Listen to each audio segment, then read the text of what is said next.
या काव्यसंग्रहातली त्यांची कविता आहे. मी प्रख्यात कवयित्री, लेखिका, कादंबरीकार नीरजा यांना विनंती करतो की आंबेडकर 1978 ही कविता त्यांनी सादर करावी. सगळ्यांना नमस्कार. पुण्यामध्ये आमचा हा पहिला कार्यक्रम आहे आणि एवढी गर्दी आहे आणि सगळे मान्यवर लोक समोर बसलेले आहेत. त्यांच्यासमोर हा कार्यक्रम सादर करताना खूप आनंद होतोय.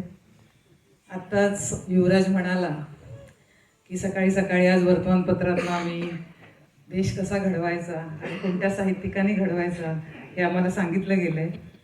योग्य शब्दांचा वापर करून साहित्यात वापरले तर देश घडवता येतो असं म्हणताय. पण देश घडवताना देशाला जागं पण करायचं असतं.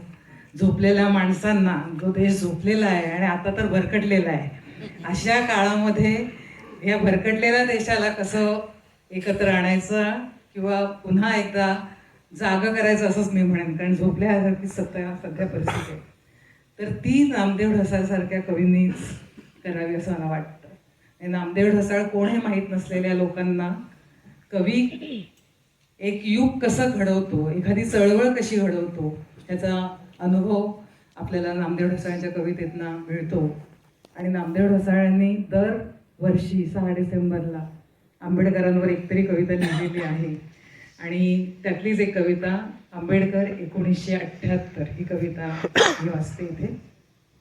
खूप दीर्घ कविता आहे, त्यामध्ये थोडी एडिट करून वाचते. यानंतर काहीच दुर्बोध लिहायचं नाही. यानंतर काहीच दुर्बोध लिहायचं नाही. कवितेत वळणं आडवळणं घ्यायची नाहीत. गोता खायच्या नाहीत. जमीन असेल नसेल सरळ सरळ मुळालाच हात घालायचा. हा देश नुसताच एरंडासारखा वाढला. आपण पाहतोय अलीकडे एरंडासारखा कसा वाढत चाललाय तो. हा देश नुसताच एरंडासारखा वाढत राहिला. त्याच्या फालतू विद्रूप पानांवर आपण अकारण लट्टू झालो. लाळ गाळत राहिलो, तार खेळवत राहिलो. प्रेमाचे प्रतिदान ते देणारच नाहीत. प्रेमाचे प्रतिदान ते देणारच नाहीत. ते स्वतःसाठीच एक वंचना झालेत. अहंकाराने पेटलेत ते, विकृतीने पछाडलेत ते.